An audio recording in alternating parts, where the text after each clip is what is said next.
तो आदाब, नमस्कार, जय हिंद, वंदे मातरम। मैं आपका अपना ठाकुर प्रखर सिंह। रात के 8:30 बज चुके हैं और कहानी का जो सिलसिला है बदस्तूर जारी है। कई लोगों ने कहा कि जो आप इंट्रो शुरू में देते हैं उस इंट्रो की वजह से जो कहानी का सस्पेंस है, कहानी सुनने का जो मजा है वो खराब हो जाता है। इसलिए बेहतर होगा आपकी कहानी के लिए भी और सुनने वालों के लिए भी कि आप इंट्रो वगैरह ना दें, सीधे सीधे कहानी पे आएँ। चूंकि आप इंट्रो में ही सारी चीज़ें बता देते हैं तो जो सस्पेंस है, जो एक मज़ा बना रहता है, वो सस्पेंस कहीं ना कहीं आप खराब कर देते हैं। तो इसलिए आज मैंने इंट्रो नहीं दिया। देखते हैं आपका कैसा रिस्पांस होगा, आप ये बताइएगा। तो अब सीधे आते हैं आज की इस कहानी के ऊपर। तो इस कहानी को बताऊं, इस कहानी को सुनाऊं, उससे पहले इस कहानी की कई ऐसी चीज़ें हैं। इस कहानी को सुनाने का जो मेन उद्देश्य है, मेन लक्ष्य है कि इस कहानी में जिसने कत्ल किया उसको ये लग रहा था कि उसने कत्ल अपने लिए किया। इस कत्ल में भी कई लोग शामिल हैं, करने वाले भी कई लोग हैं, अपने अपने तरीके से कत्ल करते हैं। और हर कत्ल करने वाले को यही लग रहा था कि वो अपने फायदे के लिए कत्ल कर रहा है, फायदा उसका होगा। जिसके कहने पे वो कत्ल कर रहा है वो शायद उसका अपना सगा है, लेकिन जो कत्ल करवा रहा था उसके दिमाग में कुछ और चल रहा था। और जिनका कत्ल हुआ, कई लोगों की जाने गई, उनके भी दिमाग में शायद ये बात नहीं आई थी कि जिसे वो अपना मान रहे वो उनका कातिल निकलेगा। तो अब सीधा चलते हैं आज की इस कहानी के ऊपर। तो इस कहानी की शुरुआत होती है कानपुर में। एक इलाका लगता है बर्रा, और उसी में एक कॉलोनी है, AWS कॉलोनी। कहानी इसी साल की है, इसी साल के जुलाई महीने की है। दरअसल इस कॉलोनी में एक मुन्ना लाल अपनी पत्नी के साथ बड़े ऐशो आराम से रहा करते थे। उम्र लगभग 60 से 65 साल थी, रिटायरमेंट हो चुकी थी। 2 मंजिला मकान था। घर में एक बेटा अनूप रहता था, एक गोद ली हुई बेटी कोमल, जिसकी लगभग शादी की उम्र हो चुकी थी। चारों तरफ रिश्ता भी देखा जा रहा था। ये चारों लोग बड़े खुशी मन से रहा करते थे।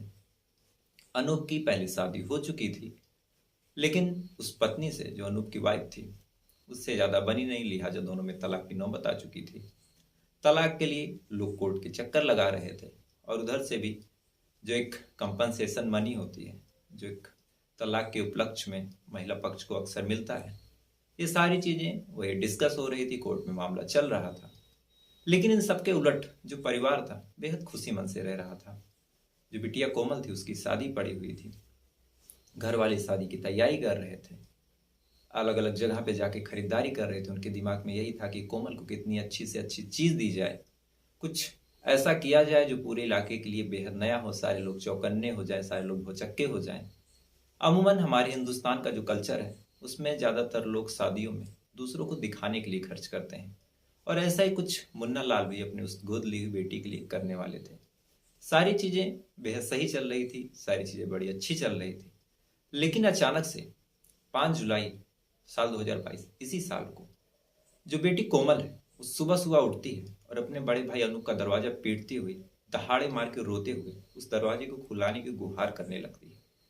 अब भाई सुबह सुबह जब अपनी बहन की ऐसी आवाज़ सुनता है कि उसकी बहन अचानक से रो रही है, चिल्ला रही है, ऐसा लग रहा है जैसे कुछ अनहोनी हो गई, तो भाई भी फौरन घबराता है, घबरा के दरवाज़ा खोलता है।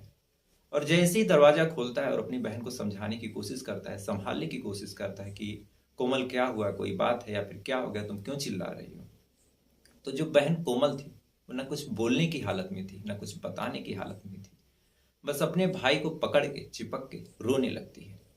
भाई उसे शांत कराता है, बैठाता है, और बैठा के जब इत्मीनान से पूछता है तो जो बहन कोमल थी वो कुछ बोल नहीं पाती, बस नीचे की तरफ इशारा करती है। क्योंकि जो भाई था वो ऊपर कमरे में सो रहा था और नीचे माँ, पिताजी और कोमल ये सो रही थी। कुछ देर तक बहन रोती रहती है और रोते हुए अपने भाई को जब इशारा देती है और लड़खड़ाए शब्दों में पिताजी और माताजी का जिक्र करती है, तो जो अनूप था वो भी बहुत घबराता है, और घबरा के जैसे ही नीचे आता है तो नीचे का जो नज़ारा था, नीचे का जो मंजर था, उसे देखने के बाद अनूप के भी पैरों तले जमीन खिसक जाती है। अनूप घबराता है और घबरा के 4 कदम पीछे हटता है, और वो भी चिल्ला चिल्ला के रोने लगता है। चीख पुकार मचती है, आसपास के सारे लोग इकट्ठा होते हैं, लोग भी आते हैं, पुलिस को फोन जाता है, पुलिस भी आती है। और जब पुलिस पहला कदम घर के अंदर रखती है तो अंदर का जो मंजर था उसे देखने के बाद पुलिस के भी पैरों तले जमीन खिसक जाती है। दरअसल सामने वाले कमरे में उस घर के जो मुखिया थे, मुन्ना लाल, उनकी लाश खून से लथपथ पड़ी हुई थी, उनका गला काट दिया गया था। और इस कदर काटा गया था कि गला लगभग अलग हो चुका था। और जो उनकी पत्नी थी राजदेवी, जिनकी उम्र लगभग 55 साल थी, वो भी कमरे में सेम उसी तरीके से मरी पड़ी हुई थी। उनके भी गले को किसी ने काटा था और उसी कदर ही काटा था कि आधा गला लगभग अटक अलग हो चुका था। पूरे बेड पे, पूरे बिस्तर पे, पूरे फर्श पे खून ही खून फैला हुआ था। अब ये मंजर, ये सीन देखने के बाद जितने भी लोग वहां आए थे, चाहे वो पुलिस वाले हों, चाहे इस घर के लोगों का तो कहना ही क्या, चाहे उस इलाके के लोग हों, सभी लोग घबराते हैं, सभी लोग चौंकते हैं। और सबके दिमाग में यही कौतूहल था कि आखिर ये हादसा हुआ कैसे, किसने किया। पुलिस भी इस मामले में छानबीन करने की कोशिश करती है, लेकिन सबसे बड़ा सवाल यही था कि इस घर में अनूप थे, उनकी बेटी कोमल थी, कोई तीसरा और था नहीं। और इनकी हालत ऐसी थी, जाहिर सी बात है अपने पिता की, अपनी माँ की ऐसी लाश देखने के बाद कोई भी बच्चा होगा उसकी हालत कैसी होगी। अब पुलिस को छानबीन भी करना था और पूछताछ की सारी चीजें इन्हीं से करनी थी, क्योंकि घर में यही थे, उस रात क्या हुआ था यही बता सकते थे। लेकिन इनकी हालत ऐसी थी नहीं कि इनसे कुछ पूछा जाए, लिहाजा पुलिस वाले 1-2 दिन तक इंतजार करते हैं। फिर बारी बारी से अनूप से और कोमल से पूछताछ शुरू करते हैं कि जब कत्ल हुआ तो कत्ल की कुछ आवाज आई थी या फिर आप लोगों ने कुछ सुना था। तो सबसे पहले जो पूछताछ होती है वो अनूप से होती है। अनूप से पुलिस वाले जब पूछते हैं कि आखिर तुम्हारे माँ बाप का कत्ल हुआ और तुम्हारे तक इसकी आवाज नहीं गई, अमूमन जब किसी का कत्ल होगा, किसी का मर्डर होगा तो चीख पुकार मचेगी, हल्ला गुल्ला होगा। तुम्हारी बहन भी चिल्ला रही थी तो तुमने आवाज सुनी क्यों नहीं।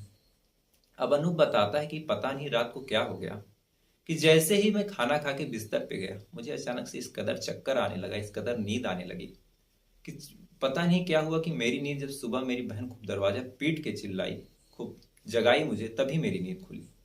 अब ये बात पुलिस वालों को बड़ी अजीब लगती है कि एक आदमी अपने ही घर में उसके माँ बाप का कत्ल हो जाता है और उसके खाने में या फिर उसके ड्रिंक में शायद कुछ ऐसा मिला दिया गया जिससे उस आदमी को बेहोशी की हालत में जाना पड़ा। वो आदमी इस कदर निचेत हो गया कि उसके साथ क्या हुआ, उसके परिवार में क्या हुआ, उसे भनक तक नहीं लगी। लिहाजा पुलिस वाले फिर से कोमल से पूछताछ करते हैं कि तुम अपने माँ के जस्ट बगल सोई थी और तुम्हारी माँ का कत्ल हुआ और तुम्हें पता तक नहीं चला। इसके बाद जब कोमल से पूछताछ की जाती है तो सेम चीज कोमल भी पुलिस वालों को बताती है कि ऐसा लगा मानो हमें चक्कर आ रहा है, हम बेहोश हो गए थे और सुबह जब उठे तो ये सारी चीजें हो गई। पुलिस वाले फिर हैरान परेशान कि घर में मर्डर से पहले कोई तीसरा आया नहीं और इन दोनों के खाने में या फिर ड्रिंक में कुछ ऐसा मिलाया गया जिससे ये बेहोशी की हालत में चले गए। तो आखिर ये करने वाला है कौन, जिसने बड़ी सफाई से इनके खाने में बेहोशी की दवा मिलाई और इनके पिता, इनकी माँ का कत्ल किया। अब पुलिस वाले अलग अलग एंगल पे छानबीन करते हैं, अलग अलग एंगल पे जांच पड़ताल करते हैं, लेकिन जो पुलिस वालों के हाथ थे हर जगह से खाली रहते हैं। इनसे फिर पूछा जाता है कि आपकी किसी से कोई दुश्मनी है या फिर कुछ और है। तो कोमल बताती है कि जो मेरा भाई अनूप है, उसकी जो वाइफ है, उससे इनका तलाक होने वाला है और जो कंपनसेशन राशि है, जो पैसे वो लोग तलाक के लिए डिमांड कर रहे हैं, वो लगभग 50 लाख रुपए है और हम लोग ये ऐसा पैसा देने के लिए बिल्कुल तैयार नहीं थे। तो हो सकता है जो मेरी भाभी का भाई है, यानी अनूप का जो साला, उसने ये कत्ल किया हो। अब पुलिस वाले के सामने जब कोमल और अनूप ऐसा बयान देते हैं तो पुलिस वालों का जो शक है, जो संदेह है, अनूप के साले के ऊपर चला जाता है। पुलिस वाले इस एंगल पे भी छानबीन करते हैं, साले से पूछताछ की जाती है, लेकिन साला कुछ ऐसे सबूत, कुछ ऐसी चीज रखता है जिससे अमूमन इस बात की पुष्टि हो जाती है कि जो साला है इस समय तक उस शहर में ही नहीं था। पुलिस वाले फिर हैरान परेशान कि दोनों बच्चों को नशे की दवा दी गई, दोनों बच्चे बेहोश हो गए, उनके माँ बाप का कत्ल हुआ और किसी को पता नहीं। शक जो था उस साले के ऊपर गया, लेकिन साले को भी कोई जानकारी नहीं। अब पुलिस वाले फिर से छानबीन करते हैं, फिर से सारी चीजें पता करते हैं कि किसी से कोई दुश्मनी या फिर लास्ट बार ये कहाँ गए थे, किसी से कोई बहस हुई हो या फिर परिवार में कोई मैटर, कोई पैसे का मामला। लेकिन पुलिस वालों के हाथ हर जगह से खाली ही रहते हैं। अब पुलिस वालों को कुछ समझ नहीं आता कि आखिर इस परिवार में ऐसा हुआ क्या था कि इनके खाने में इस तरह से कोई चीज मिलाई गई कि ये लोग बेहोश हो गए। लिहाजा इसी वजह से पुलिस वाले अनूप को और बेटी कोमल को फिर से उठाते हैं और उठाने के बाद फिर से जब पूछताछ करते हैं तो इस पूछताछ में जो बेटा अनूप था वो तो बड़े सही जवाब दे रहा था, लेकिन जो बेटी कोमल थी उसके बयान में कई चीजें बड़ी अजीब सी थी। दरअसल कोमल बताती है कि रात में जब मर्डर हो रहा था, जब कत्ल हो रहा था, तो मेरी नींद हल्की सी खुली थी और मैंने 3 नकाबपोशों को भागते हुए देखा था। पुलिस वालों के पास सबसे पहला सवाल यही था कि जब तुमने देखा था तो तुमने दरवाजा खोला क्यों नहीं, या फिर उसको पकड़ने की कोशिश क्यों नहीं की, तुमने शोर क्यों नहीं मचाया। तो जब ये सवाल पुलिस वाले कोमल से पूछते हैं तो कोमल कहती है कि मैंने बुलाने की, अपने भाई को पुकारने की पूरी कोशिश की थी, लेकिन जो मेरा भाई है उसने दरवाजा नहीं खोला। पुलिस वालों को लगता है कि हो सकता है बड़ा भाई जो था वो नींद में रहा हो, या फिर उसके खाने में इस तरह से नशीली चीज मिलाई गई हो। इस आधार पे कोमल को दोषी नहीं ठहराया जा सकता था। लिहाजा जो 3 नकाबपोश की बात कोमल ने की थी, उसके भागने की दिशा के आधार पे जो पुलिस वाले लगभग कई किलोमीटर के सीसीटीवी कैमरों को, जो किसी घर में लगे थे, जो किसी दुकान में लगे थे, या फिर किसी ऐसी जगह लगे थे जो सड़क पे या फिर उस गली की तरफ फोकस थे, इन सारी चीजों को पुलिस वाले बड़ी बारीकी से खंगालते हैं। और इसी एक सीसीटीवी कैमरे में एक आदमी नकाबपोश उस घर की तरफ आता हुआ दिखाई दे रहा था। अब पुलिस वाले फिर हैरान परेशान कि कोमल ने 3 आदमियों के बारे में बताया और इस कैमरे में केवल एक दिख रहा है, यानी या तो 2 कहीं गायब हो गए या फिर कोमल झूठ बोल रही है। अब पुलिस वाले हर एक कैमरे को खंगालते हैं, हर एक सड़क की चीज, एक एक दुकान पे, एक एक जगह पे जाके पूछताछ करते हैं, लेकिन कहीं भी उन दोनों आदमियों का तस्करा, उन दोनों आदमियों का जिक्र नहीं मिलता। अब पुलिस वालों को लगता है कि हो न हो कोमल कुछ तो छुपा रही है या फिर झूठ बोल रही है। लिहाजा पुलिस वाले कोमल को फिर से उठाते हैं और जब इस बार सख्ती से पूछताछ करते हैं, तब कोमल टूटती है और वास्तव में कुछ ऐसी बात बताती है जिसे जब आप सुनेंगे, जब आप पूरा जानेंगे, तो आप बड़े हैरान हो जाएंगे कि इस कत्ल में, इस मर्डर में जो कुछ हुआ और जिसने भी कत्ल किया, उस सब लोग इस एक लड़की के शिकार किस कदर हुए। दरअसल कोमल बताती है कि अपने माँ बाप को, जो कि गोद लिए हुए माँ बाप थे, उन माँ बापों ने इसको गोद लिया था, उनको इस कोमल ने अपने एक आशिक के साथ मिलके मरवाया। अब पुलिस वाले उस आशिक के बारे में जब ठीक से पूछताछ करते हैं और पता करते हैं, तो इस आशिकी में भी एक ऐसी कहानी निकल के सामने आई जो बड़ी चौंकाने वाली थी। दरअसल जो कोमल है, एक राहुल नाम के लड़के से बात करती थी कुछ साल पहले। राहुल आर्मी का ऑफिसर था, बॉम्बे में पोस्टेड था, और राहुल इसके लिए बड़ा सीरियस था, इससे प्यार करता था, इससे शादी करना चाह रहा था। लेकिन जो कोमल के माँ बाप थे वो शादी किसी और से तय कर चुके थे और उसी से शादी करना चाह रहे थे। इधर कोमल थी वो कहीं और शादी करना चाह रही थी। लेकिन इसी बीच में जो राहुल का छोटा भाई रोहित है, राहुल एक दिन कोमल से बात कर रहा था, तभी रोहित अपने भाई को फोन करता है, फोन बिजी जाता है। फिर कुछ देर बाद भाई फोन उठाता है, उठाने के बाद जब भाई पूछता है रोहित अपने बड़े भाई राहुल से कि आप कहाँ बिजी थे। अमूमन ऐसे भाई मजाक में पूछ लेते हैं, और इसी मजाक के क्रम में जब रोहित अपने भाई राहुल से पूछता है तो राहुल कहता है कि तुम्हारी भाभी का फोन था।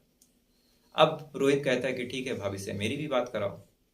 कुछ देर तक जिद करता है, राहुल मजाक करता है, छोटा भाई जिद करता है, और इसी जिद की वजह से कुछ देर परेशान करने के बाद राहुल अपनी गर्लफ्रेंड को कॉन्फ्रेंस पे लेता है, यानी कोमल को कॉन्फ्रेंस पे लेता है और रोहित से फॉर्मली इंट्रो करवाते हुए कहता है कि देखो मेरा छोटा भाई और कोमल मेरी गर्लफ्रेंड है, मेरी होने वाली पत्नी है।